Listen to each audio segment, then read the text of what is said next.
राजकीय महाविद्यालय सवाई माधोपुर के बीएससी पाठ तृतीय बी के छात्रों का स्वागत है।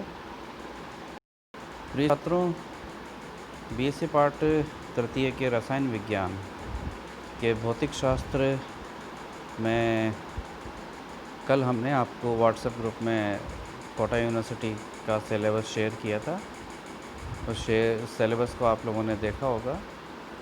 उस सिलेबस में से फिज़िकल केमिस्ट्री की जो यूनिट है स्पेक्ट्रोस्कोपी, उसके बारे में हम आपको सर्वप्रथम जानकारी देने जा रहे हैं। तो आज हम यहाँ पर शुरुआत करेंगे फंडामेंटल्स ऑफ मॉलिक्यूलर स्पेक्ट्रोस्कोपी के बारे में। प्रिय छात्रों, जैसा कि आप जानते हो कि जब भी हम किसी सफ़ेद प्रकाश को किसी प्रिज्म में से गुजारते हैं तो वो एक 7 रंगों के सुंदर से पैटर्न में विभक्त हो जाता है, जिसे हम विबग्योर कहते हैं, यानी कि violet, ink, blue, green, yellow, orange और रेड। ये जो शब्द स्पेक्ट्रम है, इसी से उत्पत्ति हुई स्पेक्ट्रोस्कोपी शब्द की, यानी कि जो टर्म स्पेक्ट्रोस्कोपी है वो इसी स्पेक्ट्रम शब्द से ओरिजिनेट हम उसे मान सकते हैं। तो वास्तव में स्पेक्ट्रोस्कोपी क्या है? Spectroscopy is the branch of science which deals with the molecular structure, यानी कि यह विज्ञान की एक वह शाखा है जिसमें कि हम आणविक संरचनाओं के बारे में अध्ययन करते हैं। तो किस प्रकार किया जाता है?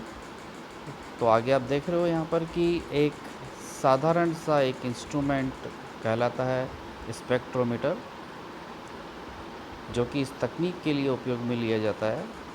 उसके मुख्य रूप से हम 3 कंपोनेंट हो सकते हैं, जिसमें कि हमें एक प्रकाश का स्रोत चाहिए, यानी कि रेडिएशन ऑफ सोर्स। दूसरा हम मान सकते हैं कि हमारा जो सैंपल है, यानी कि जो अज्ञात पदार्थ है जिसका कि हमें अध्ययन करना है, और जो परिणाम हमारे सामने जो आता है इन्वेस्टिगेशन का, वो स्पेक्ट्रम कहलाता है। आप किसी भी प्रकार की स्पेक्ट्रोस्कोपी का अध्ययन यदि करें तो उस स्पेक्ट्रोस्कोपी को हम जिस स्पेक्ट्रोमीटर के द्वारा अध्ययन करते हैं, उस स्पेक्ट्रोमीटर के मुख्य रूप से ये 3 प्रमुख भाग हैं। एक रेडिएशन सोर्स चाहिएगा आपको, एक सैंपल चाहिएगा जिसका अध्ययन हमें करना है, और जो परिणाम हमारे सामने प्राप्त होता है वो परिणाम किस रूप में प्राप्त होता है? स्पेक्ट्रम के रूप में प्राप्त होता है। छात्रों, ज़्यादातर परीक्षाओं में ये शब्द बहुत कॉमन है, इलेक्ट्रोमैग्नेटिक स्पेक्ट्रम, और हर दूसरे तीसरे चौथे साल में ये परीक्षाओं में पूछा जाता है कि इलेक्ट्रोमैग्नेटिक स्पेक्ट्रम क्या है। तो उससे पहले हमें आपको ये जानकारी होनी चाहिए कि वास्तव में इलेक्ट्रोमैग्नेटिक रेडिएशन क्या होती है।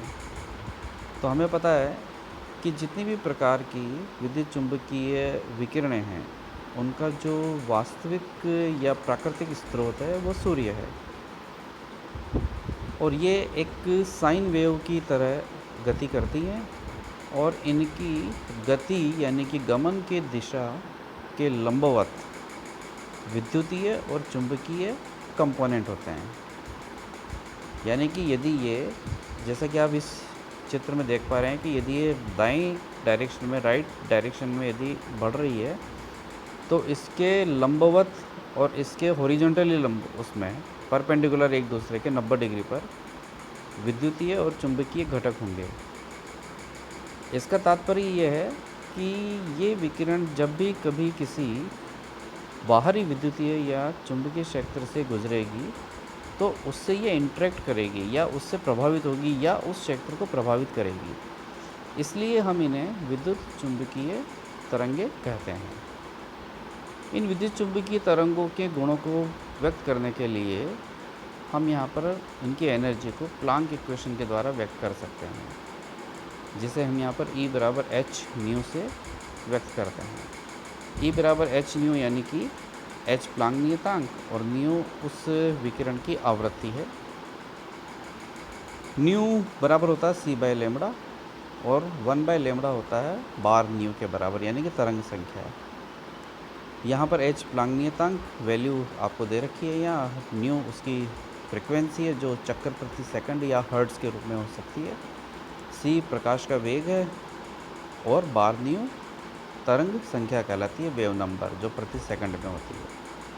उपरोक्त संबंध को यदि देखें तो हम देख सकते हैं कि energy is directly proportional to frequency but inversely proportional to wavelength and directly proportional to the wave number. अर्थात किसी भी विकिरण की यदि ऊर्जा अधिक है तो उसकी आवृत्ति अधिक है, साथ उसकी तरंग संख्या भी अधिक है, लेकिन उसकी तरंग दैर्ध्य कम है।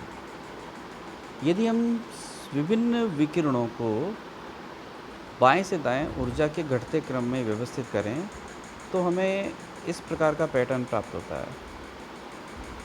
डियर स्टूडेंट्स, इसी पैटर्न को इलेक्ट्रोमैग्नेटिक स्पेक्ट्रम का नाम दिया गया है। तो जब भी एग्ज़ाम में यदि ये पूछा जाए कि इलेक्ट्रोमैग्नेटिक स्पेक्ट्रम की विवेचना कीजिए तो आपको इस स्पेक्ट्रम को ड्रॉ करना है और इस स्पेक्ट्रम से संबंधित जो प्रॉपर्टीज़ यानी कि रेडिएशन की प्रॉपर्टीज़ है और आगे जो हम प्रॉपर्टीज़ बताने जा रहे हैं इनके बारे में जानकारी देनी होगी। इस स्पेक्ट्रम को देखने पर यहाँ आप साफ साफ समझ सकते हैं कि बाएं से दाएं जाने पर यदि ऊर्जा घटती है तो आवृत्ति भी घटती है, तो तरंग संख्या भी घटती है, परंतु तरंग दैर्ध्य बढ़ती है। अर्थात कॉस्मिक या गामा रेज की ऊर्जा सर्वाधिक है तो रेडियो वेव्स की ऊर्जा सबसे कम है, परंतु रेडियो वेव्स की जो ऊर्जा है, जो वेवलेंथ है, वो सर्वाधिक होती है। इसको यदि हम डेली लाइफ के द्वारा यदि हम एक्सपीरियंस के आधार पर समझ सकें तो हम जानते हैं कि रेडियो को हम साइकिल पर चलते हुए भी हम आसानी से सुन सकते हैं। क्यों? क्योंकि रेडियो में जो रेडियो वेव्स काम मिली जा रही हैं उनकी वेवलेंथ काफ़ी अधिक होती है। अर्थात यदि किसी एक ट्रांसमिशन सेंटर पर रेडियो स्टेशन है तो वहाँ से जो रेडिएशंस ट्रांसमिट हो रही हैं उसको हम बिना किसी कनेक्शन, वायर्ड कनेक्शन के आसानी से हम बड़ी डिस्टेंस तक भी उसे सुन सकते हैं। इसके बारे में आपको हम और भी अगले लेक्चर के अंदर जानकारी देंगे, क्योंकि 2G स्पेक्ट्रम है, 3G स्पेक्ट्रम है, 4G स्पेक्ट्रम है, 5G स्पेक्ट्रम है, ये सब आप वर्तमान में काफ़ी चर्चित विषय रहे हैं। तो इनके बारे में आपको एक लेक्चर, अगले नेक्स्ट लेक्चर में आपको इसके बारे में जानकारी देंगे।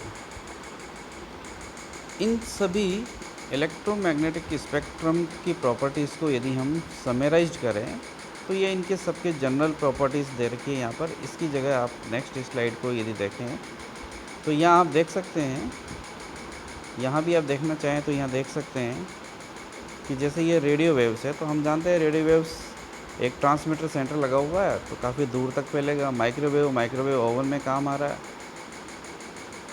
IR रेडिएशंस ये। अब यहाँ पर आप यदि देखना चाहें तो जो गामा रेज है जिनकी की ऊर्जा सबसे कम है लेकिन उनकी आवृत्ति बहुत अधिक है, यानी कि एक सेकंड में होने वाले चक्रों की संख्या बहुत अधिक है, तो उनकी तरंग दैर्ध्य कम है। लेकिन जो रेडियो वेव्स है उनकी आवृत्ति कम है, यानी कि एक सेकंड में चक्रों की संख्या कम है, परंतु उनकी तरंग दैर्ध्य बहुत ज़्यादा है। तो ये उनकी जो एनर्जी की रेंज है, फ्रिक्वेंसी की रेंज है, वेवलेंथ की रेंज है, ये उनके डाटाज हैं जिनका कि आपको केवल एक अनुमानित, यदि आप ध्यान रख सकें तो अनुमानित आधार पर इन्हें ध्यान रखना आवश्यक है। इस नेक्स्ट स्लाइड में आपको यहाँ पर विभिन्न प्रकार की सभी विकिरणों के संदर्भ में सामान्य जो जानकारी है कि डेली लाइफ में इन सब का क्या क्या उपयोग होता है उसके बारे में जानकारी दी गई है। कि जैसे हम गामा रेज़ के बारे में जानते हैं कि गामा रेज़ हमारी गामा इमेजिंग थेरेपी में काम आती है, जिसमें कि कोबाल्ट 60 एक एलिमेंट है जो कि गामा रेडिएशंस को इमिट करते हैं, तो वो कैंसर थेरेपी में काम आती है। एक्स-रेज़ का हम डेली लाइफ में सभी हम उपयोग जानते हैं कि अमूमन हर व्यक्ति का कभी न कभी एक्सरे यदि आवश्यकता होती है तो उसे एक्सरे के द्वारा स्केलेटन का जो वो है वो नज़र आ जाता है। अल्ट्रावायलेट रेज़ यूँ तो हमारे ऑर्गेनिक केमिस्ट्री में बहुत महत्वपूर्ण है, IR हमारे ऑर्गेनिक में बहुत महत्वपूर्ण है, परंतु IR की वजह से हम आजकल नाइट विज़न कैमरेज़ वगैरह होते हैं उनमें काम में ली जाती हैं। और आजकल मोबाइल्स वगैरह में भी IR फीचर के द्वारा हम जो डाटाज हैं उसको हम सेंड कर सकते हैं या रिसीव कर सकते हैं।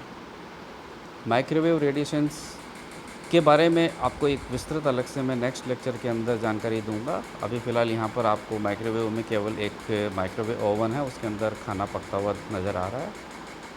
और एफएम और ये रेडियो वेव्स के बारे में हम जान ही रहे हैं कि रेडियो वेव्स की तरंग दैर्घ्य काफ़ी अधिक होती है, उस वजह से ये हमारे लिए बहुत आसान उपयोग की है। परंतु आजकल अब आप देख रहे होंगे कि छोटे छोटे रेडियो स्टेशंस बन गए एफएम रेडिएशंस के नाम पर, जिनकी की क्वालिटी जो हो गई है वो काफ़ी इम्प्रूव हो गई है।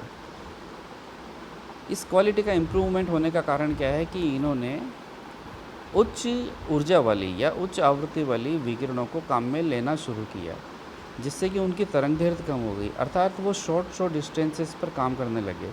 इसीलिए जो एफएम की जो रेडिएशंस की जो डिस्टेंस है वो काफ़ी कम होती है। तो यदि कोई सवाई माधोपुर प्रॉपर का एक एफएम स्टेशन है तो उसकी जो ट्रांसमिशन रेंज है वो हम थोड़ी दूर के लिए यदि गाड़ी में चलते चले जाएंगे तो यहाँ का एफएम रेडियो स्टेशन पकड़ना बंद हो जाएगा।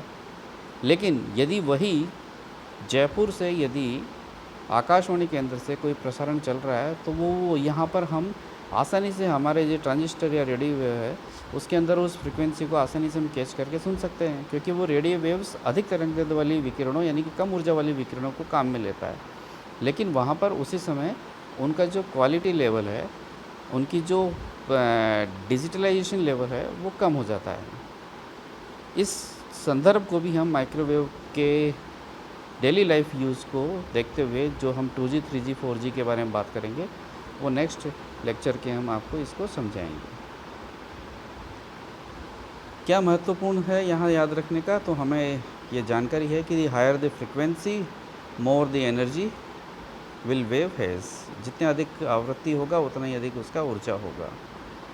इन विद्युत चुंबकियों को चलने के लिए किसी मीडिया की आवश्यकता नहीं होती है, ट्रांसवर्स वेव होती हैं ये। Thanks friends.